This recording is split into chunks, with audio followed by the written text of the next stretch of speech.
All right. Hello again, friends and family. Welcome back to Where I Stand, where this is your host, Ray Tucker. And Jay Jones. And we explain or explore, is probably a better word to use. We explore cultural issues from a Christian framework and a Black perspective. Yes, and we sit and talk about we stand. Yeah, We're back to that. All right, it's good to laugh every now and then, even though today it's another serious topic, and we're continuing on in our on sex series, and last episode we talked about rape culture and how pervasive and disgusting it is in our nation. Right. Today we're going to continue our conversation on sexual immorality, but we want to caution our viewers and listeners that this is an adult topic and not suitable for small children. We take a strong stance against violence, either physical or verbal, towards anyone struggling with sexual immorality, and there is no biblical mandate that encourages violence towards anybody. So we definitely want to make that clear, right? And we're going to talk about rape survivors in this episode. So we're going to talk about restoration, 8 little known facts about rape survivors, and we're going to talk about resources. So, restoration. Galatians 6:1-2. You want to take this one? Yeah, I got it. Dear brothers and sisters, if another believer is overcome by some sin, you who are godly should gently and humbly help that person back onto the right path. Mm-hmm. And be careful not to fall into the same temptation yourself. Share each other's burdens, and in this way, obey the law of Christ. Amen.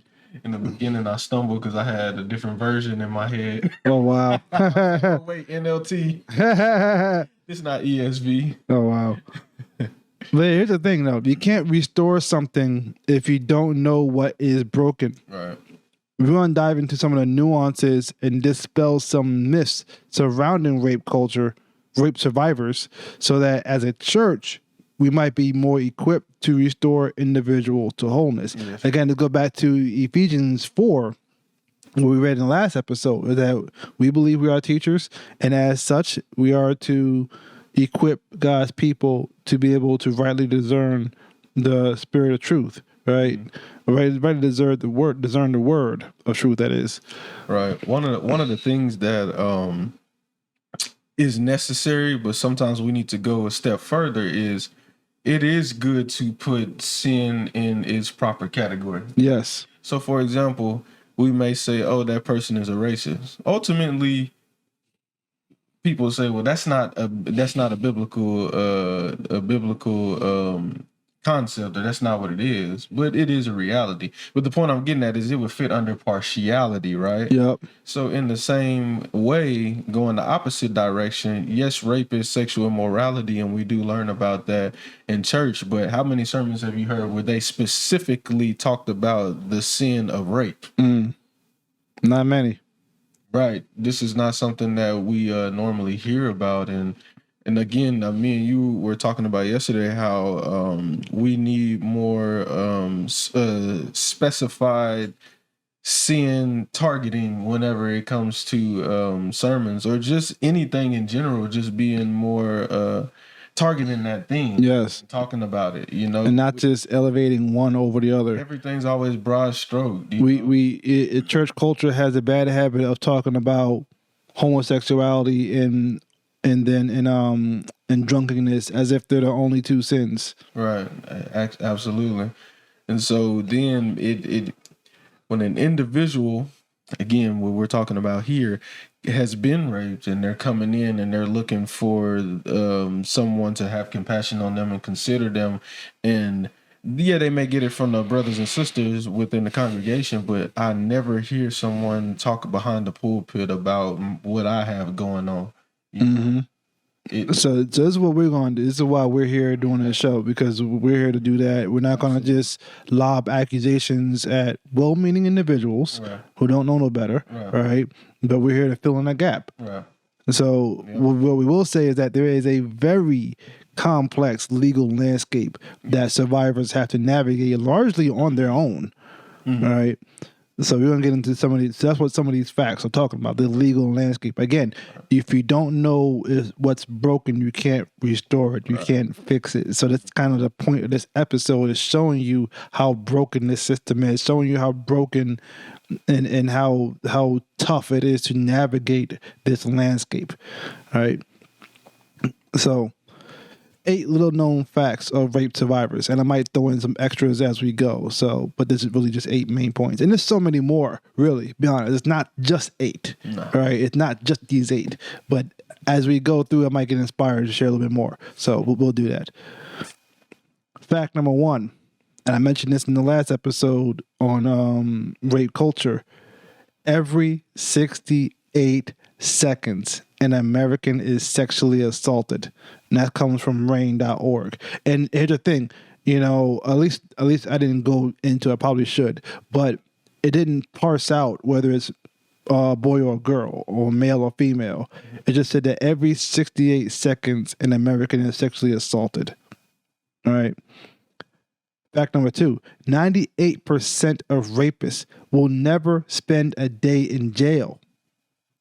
Again, I mentioned this in the last episode, that bar for criminal adjudication is so high that 98% of rapists never spend a day in jail. All right. And some of that is also because they're settling out of court, they're seeking non-criminal punishment and stuff like that. And that's another reason why you'll never never spend a day in jail.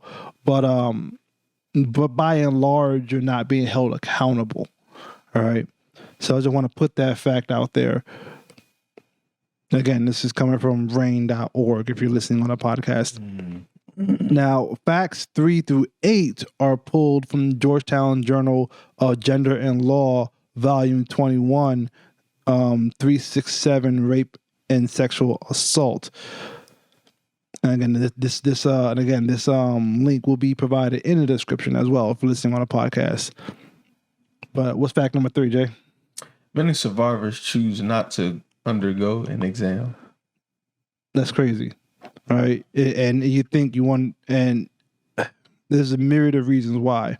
Right. But a 2018 study found that 64% of patients in sexual assault cases who were eligible for an exam completed one. Mm-hmm.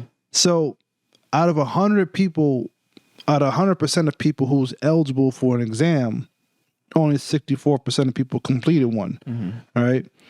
And so you have to keep in mind that there's dozens of other people who were not eligible to complete an exam. Mm-hmm. Right. So these numbers are already skewed off the bat. Right. Right. And there's multiple reasons why why women aren't eligible for an exam. Number 1, so when someone goes to get a rape kit done, let me go back over here. When someone goes to get a rape kit done, first of all, it takes hours to do it. People think that, especially men, I will admit, I've had an oversimplified idea of what happens in a rape kit when a rape kit is performed, right? I'm thinking, okay, cool, you just pee in a cup. No, it's not that simple, right? It takes hours for this to happen. You can't go to the bathroom because they need that sample.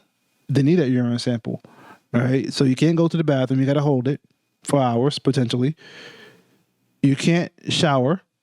So all that's really the first instinct that you want to do. You want to take a shower and wash that filthiness off. Mm-hmm. But oftentimes that disqualifies you and makes you ineligible to get a rape kit done. All right? And some people, although they mean well, encourage survivors to take a shower right after something happens like that. Oh, it's okay. It's going to be okay. Go take a shower. No, you can't take that shower if you want a rape kit done. Mm-hmm. That'll make you ineligible. All right? Yeah, so those are just some of the facts on top of that, on top of why some people can't even be eligible to get a rape kit done.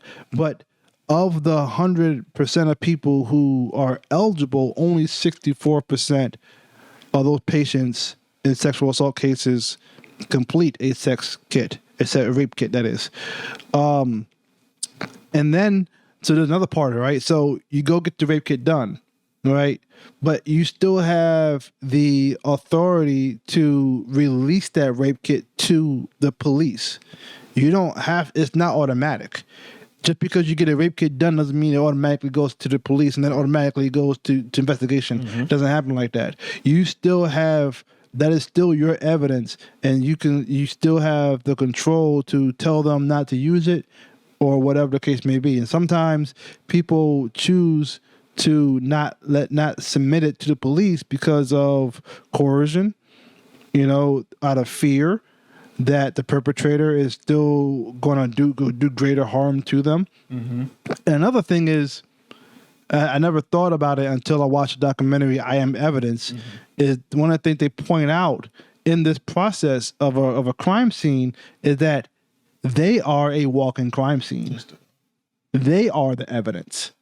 And if you ever, we have decades of crime shows now, right? And you see how people treat a crime scene. People just come and go and are very callous about things, right? Imagine that to a living human being, like we've seen shows like where someone is dead, and there's a dead body, and people just sitting there drinking coffee or whatever, talking about a dead body or whatever, and all kind of just casual kind of way.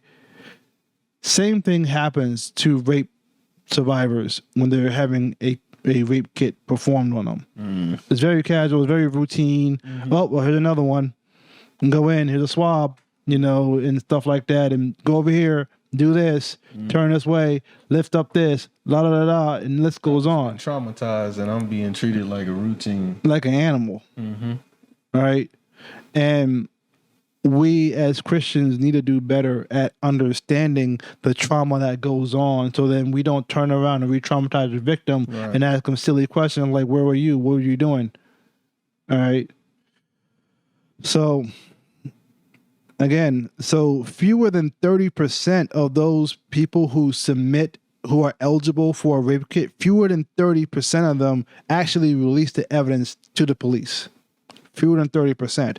And I'm not a math guy, but if my math is correct, that's roughly 18% of survivors actually release their police, or 18% of survivors who are eligible for a rape kit submitted to the police. So there's like I said, there's an unknown number of people who are not even eligible for rape kit. 64% of those who are eligible actually take the rape kit. Of that 64%, only less than 30% actually submit it to the police, right? So we're going to get into another stat later about how many rape kits are out there, right? Right. And so I'm just trying to paint the picture of whatever number we throw out. We're probably gonna have to triple it to get even close to accurate, right?